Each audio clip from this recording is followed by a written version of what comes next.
জনাব জয়নুল আবেদীন, আপনাকে স্বাগত জানাচ্ছি আমাদের ইন্ডিপেন্ডেন্ট সংবাদে।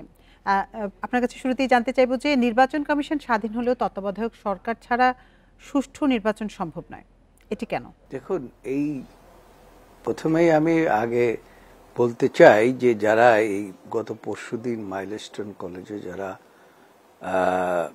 আপনার আত্মাহুতি দিয়েছে এবং যাদেরকে এই একটি লক্ষ্যঝক্ষ বিমান এখানে ঢুকে যেভাবে কোমলমতি শিশুরা মারা গিয়েছে, তাদের আত্মার প্রতি আমি শ্রদ্ধা নিবেদন করছি। যারা এখনো অসুস্থ হয়ে কাতরাচ্ছেন এবং যারা মৃত্যুর মুখোমুখি আছেন, তাদের সুচিকিৎসার দাবি জানিয়ে আমি আমার বক্তব্য সম্বন্ধে আপনাদের কিছু বলতে চাই। সেটা হচ্ছে যে আপনি যে কথা বলেছেন যে তত্ত্বাবধায়ক ব্যবস্থা, দেখুন এই তত্ত্বাবধায়ক ব্যবস্থার জন্য কিন্তু 1996 সালে ফ্যাসিস্ট সরকারের সাথে একত্রিত হয়ে একটি রাজনৈতিক দল আপনার আন্দোলন করেছিল।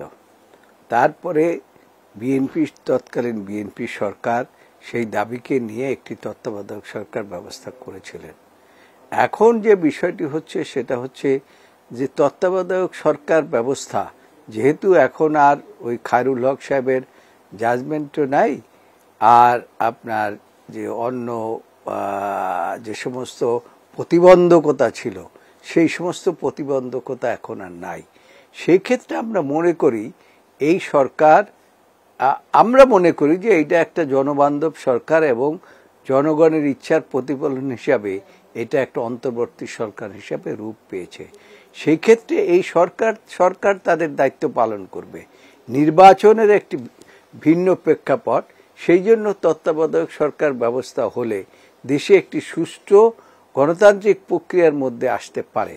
আমরা আমাদের মাননীয় মহাসচিব, আমাদের ভারপ্রাপ্ত চেয়ারম্যান বহুদিন থেকেই বলে আসছে যে এই ষড়যন্ত্রকারীরা ষড়যন্ত্র চালিয়ে যাবে যতদিন পর্যন্ত নির্বাচনের প্রক্রিয়ার মধ্যে না আসবে, নির্বাচন না হবে।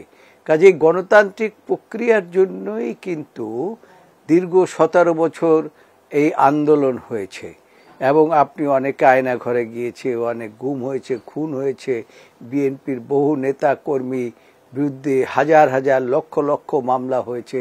এগুলো ফেস করে তারা টিকে আছে। সেই ক্ষেত্রে নির্বাচনের দাবি আমরা প্রথম থেকে করে আসছি, যে সংস্কার নির্বাচনের জন্য।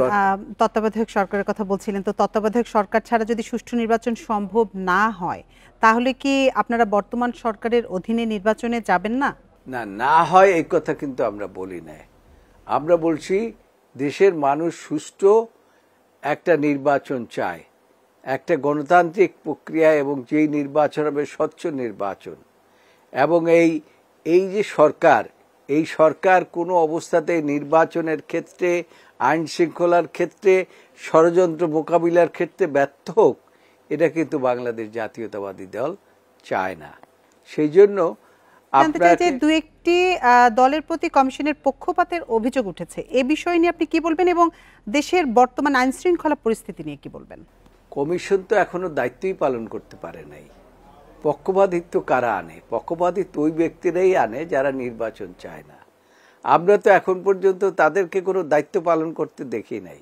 এখনো তো নির্বাচন শিডিউল দেওয়ার জন্য বর্তমান সরকার কোনো ব্যবস্থাই গ্রহণ করে নাই। কাজেই আমার নিবেদন হলো যত তাড়াতাড়ি সম্ভব দেশে একটি সুষ্ঠু নির্বাচনের জন্য একটি রোডম্যাপ এবং একটি শিডিউল ঘোষণা করা দরকার, যাতে সমস্ত রাজনৈতিক দল সব কিছু ভেদাভেদ ভুলে গেলে ঐক্যবদ্ধভাবে তারা এই গণতান্ত্রিক প্রক্রিয়ার মধ্যে অংশগ্রহণ করতে পারে। এটা হচ্ছে আমার বর্তমান সরকারের কাছে নিবেদন, এবং এইটাই একমাত্র পথ এই দেশে শান্তি শৃঙ্খলা ফিরিয়ে আনার জন্য। তার কারণ গণতান্ত্রিক প্রক্রিয়া ছাড়া পৃথিবীর কোনো দেশে কোনো উন্নতি লাভ করতে পারে না, আইন শৃঙ্খলা পরিস্থিতির উন্নতি হতে পারে না, এবং সাংবিধানিক প্রক্রিয়ায় যে সরকার গঠন করা সেটা হয় না। জি, অ্যাডভোকেট জয়নুল আবেদীন, আপনাকে অসংখ্য ধন্যবাদ আমাদের সাথে যোগ দেওয়ার জন্য।